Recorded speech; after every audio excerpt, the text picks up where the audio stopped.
Assalamualaikum warahmatullahi wabarakatuh. SM News kembali hadir menjumpai Anda. Beragam informasi menarik akan kami sajikan untuk Anda selama 30 menit ke depan. Bersama saya Dena Miawati dan berikut USM News selengkapnya.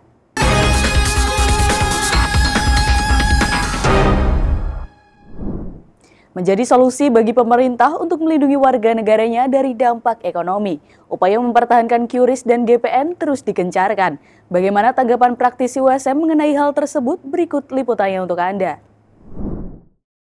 Dikutip dari materi sosialisasi resmi yang dipublikasikan Bank Indonesia, Quick Response Code Indonesian Standard atau QRIS merupakan standar nasional QR Code untuk pembayaran yang dikembangkan oleh Bank Indonesia bersama Asosiasi Sistem Pembayaran Indonesia atau ASPI. QRIS dirancang agar semua aplikasi pembayaran digital bisa menggunakan satu kode QR yang sama. Sedangkan Gerbang Pembayaran Nasional atau GPN merupakan sistem yang dirancang oleh Bank Indonesia untuk memproses seluruh transaksi pembayaran retail domestik. Namun, dengan kemudahan transaksi tersebut, QRIS dan GPN dikritik oleh Amerika Serikat karena dianggap membatasi ruang gerak perusahaan asing. Senada dengan hal itu, praktisi ekonomi USM Dr. Rian Indudewi SEMSI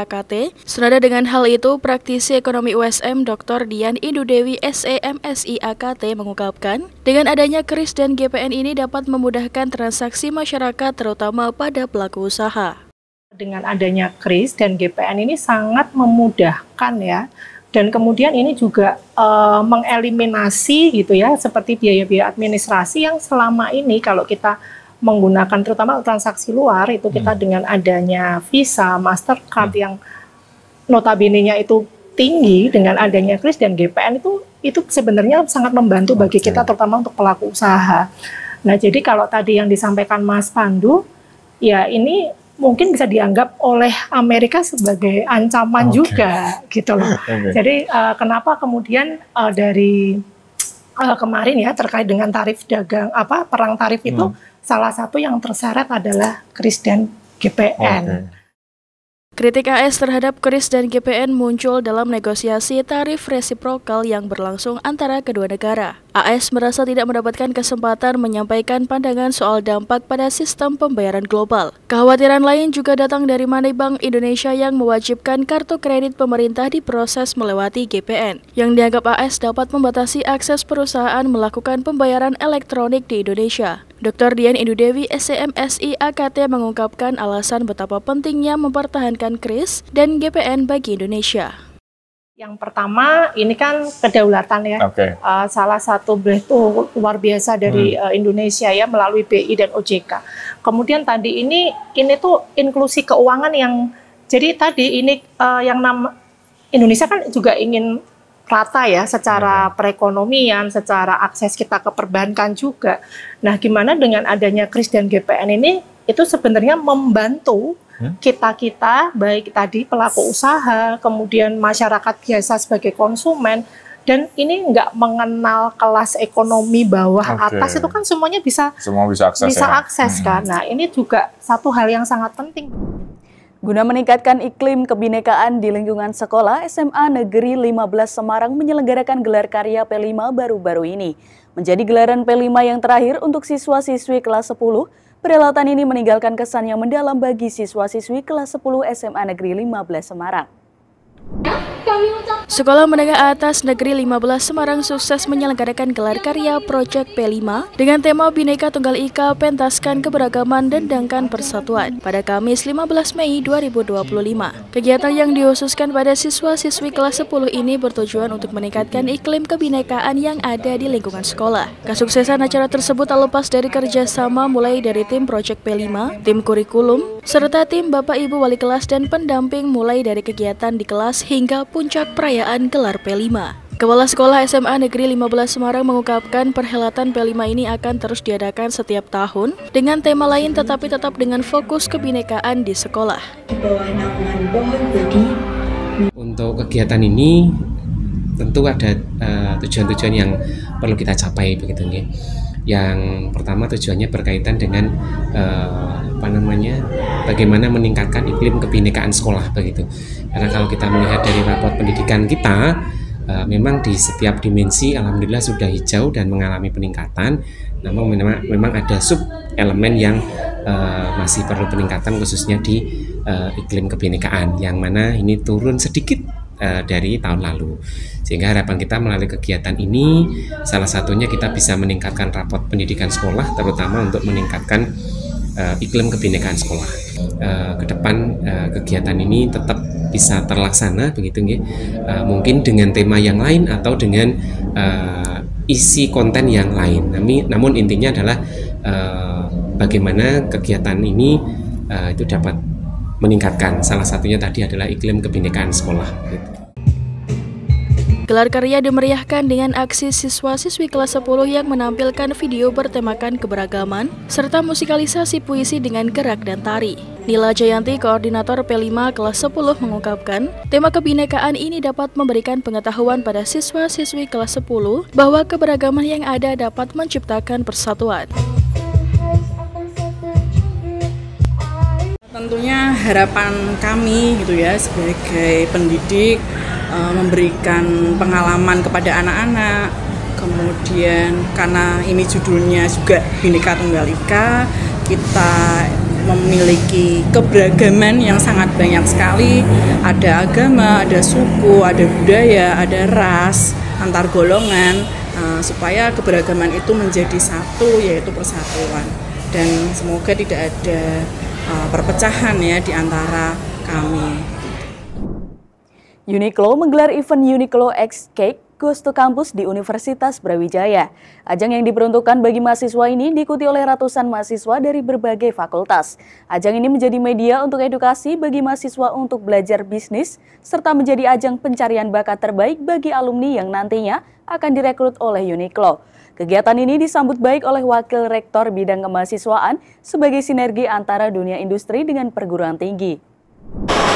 Wakil Rektor Bidang Kemahasiswaan Universitas Brawijaya Dr. Setiawan Nurjaja Sakti mengapresiasi kegiatan Uniqlo Goes to Campus yang digelar di Universitas Brawijaya. Kegiatan yang mengambil tema Start Strong, Grow, Fast, Lead Tomorrow ini diikuti oleh ratusan mahasiswa dari berbagai fakultas. Dalam kesempatan tersebut, Setiawan mengucapkan terima kasih atas kehadiran Uniqlo sebagai brand fashion besar hadir di kampus Universitas Brawijaya. Dirinya berharap Uniqlo dapat menambah jaringannya termasuk di Kota Malang. Selain itu, Setiawan juga memberikan apresiasi kepada Uniqlo yang akan merekrut talenta terbaik Universitas Brawijaya untuk menjadi bagian dari Uniqlo. Kesempatan ini merupakan hal yang bagus karena para alumni dapat bekerja di dunia fashion internasional. Harapan semua tolong tunjukkan semangatnya hari ini.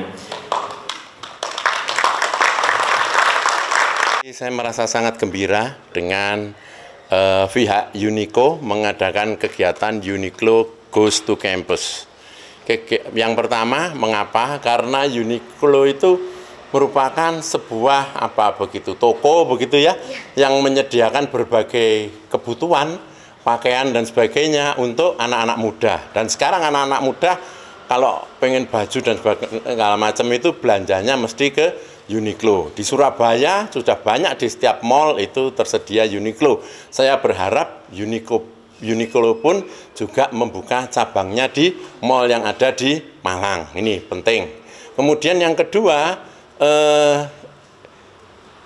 ini juga menunjukkan bahwa alumni UB itu tidak hanya kemana-mana mencari kerja, tapi ini juga menunjukkan bahwa penyedia lapangan kerja itu menjemput bola datang ke UB untuk mencari alumni-alumni terbaiknya guna nanti diserap di lapangan kerja di Uniqlo. Ini merupakan suatu hal yang sangat bagus, dan kita semua sebagai warga Universitas Brawijaya harus merasa sangat bersyukur dengan adanya berbagai institusi, lembaga, perusahaan-perusahaan yang datang menjemput bola ke sini untuk mencari alumni-alumni terbaiknya dari Universitas Brawijaya.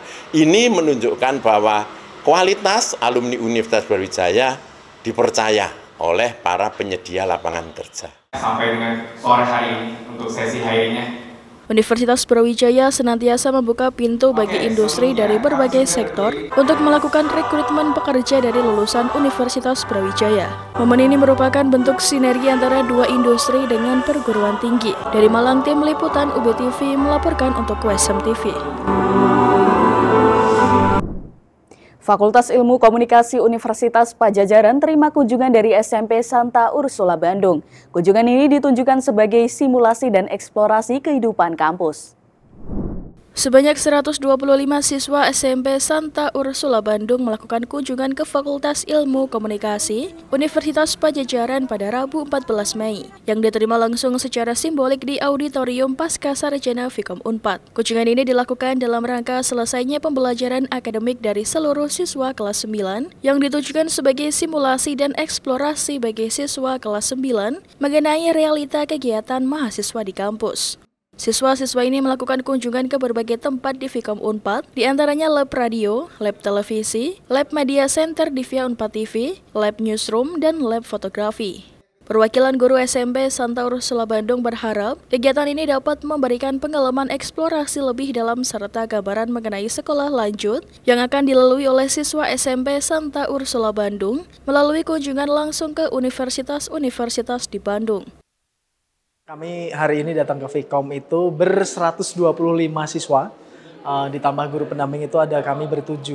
Dan kami kesini ini dalam acara, kami punya event kelas 9 setiap tahunnya setelah mereka menyelesaikan akademik mereka, pembelajaran akademik, mereka lalu melaksanakan pembelajaran kehidupan.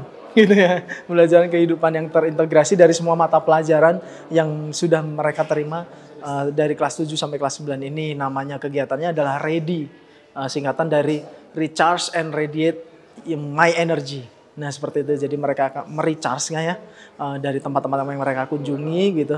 Ada beberapa universitas yang dikunjungi, salah satunya hari ini kita ke Fikom Unpad di Jatinangor. Dan ini mereka langsung merasakan kehidupan dan perjuangan mahasiswa ya. Dimulai dari sekolah itu startnya dia langsung menuju ke halte Unpad yang ada di Pati Ukur, lalu dari halte kita naik Damri menuju ke Jatinangor ini gitu. Jadi terus mereka mencoba mensimulasikan dirinya menjadi mahasiswa gitu kan, dan mereka juga eksplorasi juga tentang perkuliahan itu seperti apa supaya terbayang dan mereka tergambar tentang sekolah lanjut mereka seperti itu.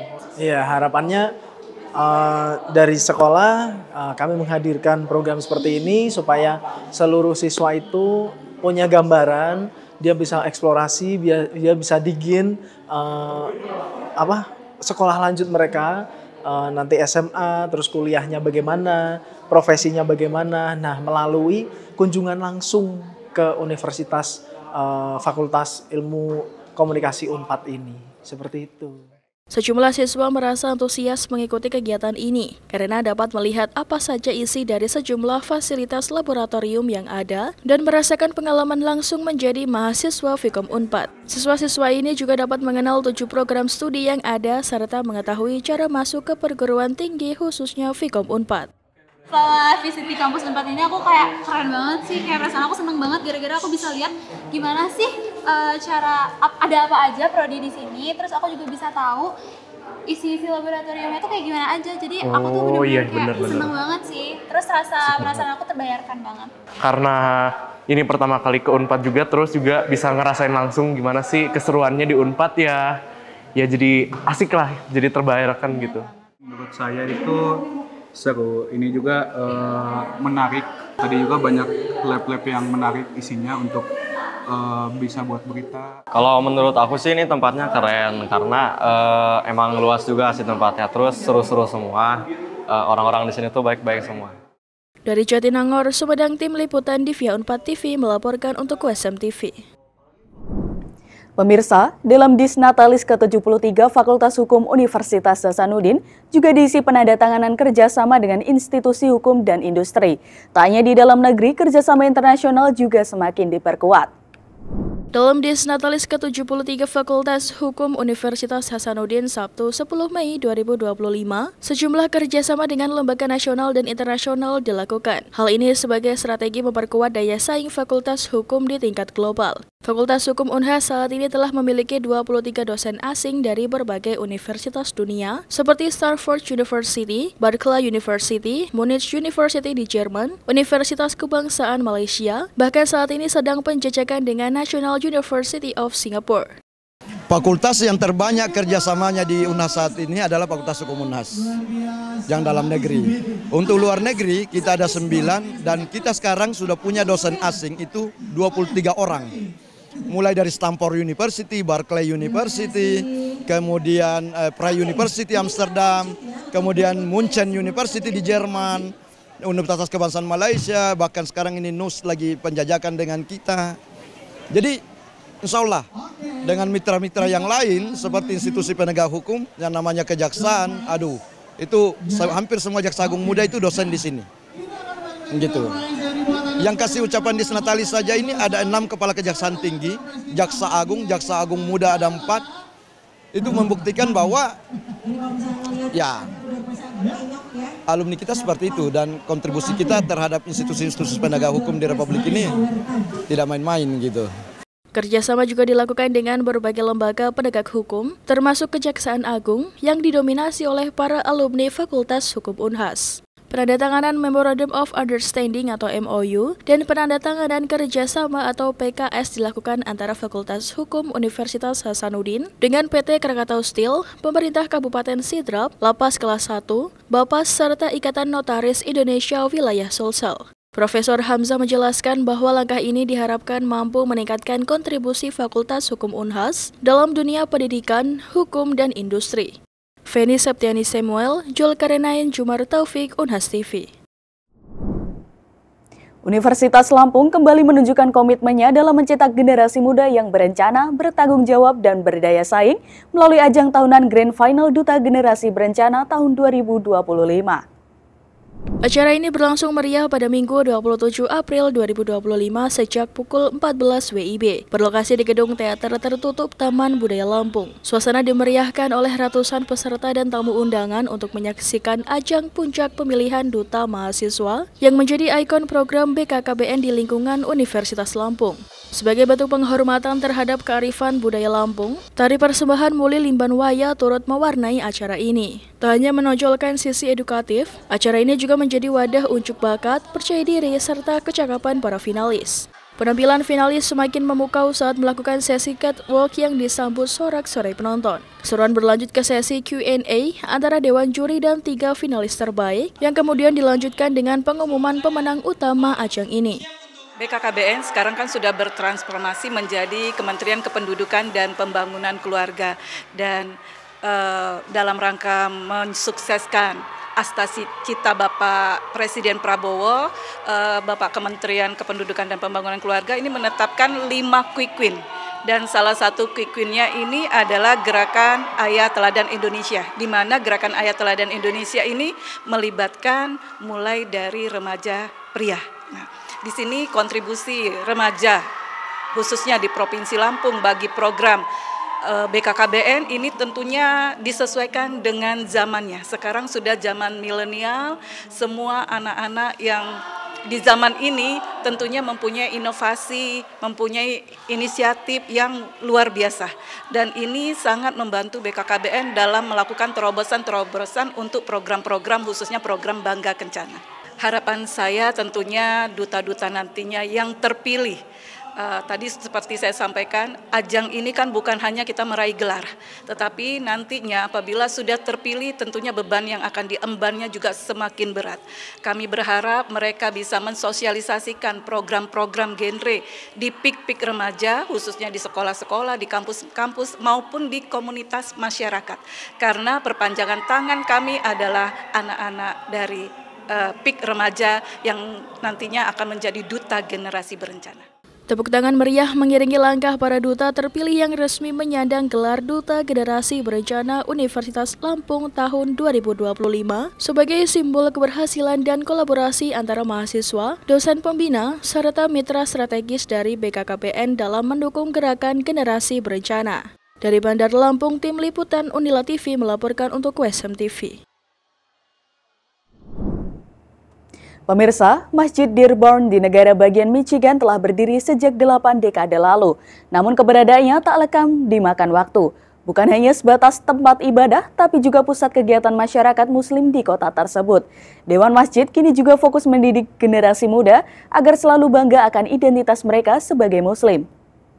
Informasi ini sekaligus menutup perjumpaan kita hari ini. Saksikan terus OSM News hanya 2SM TV. Saya Dena Miawati dan seluruh kru yang bertugas pamit undur diri. Terima kasih. Wassalamualaikum warahmatullahi wabarakatuh.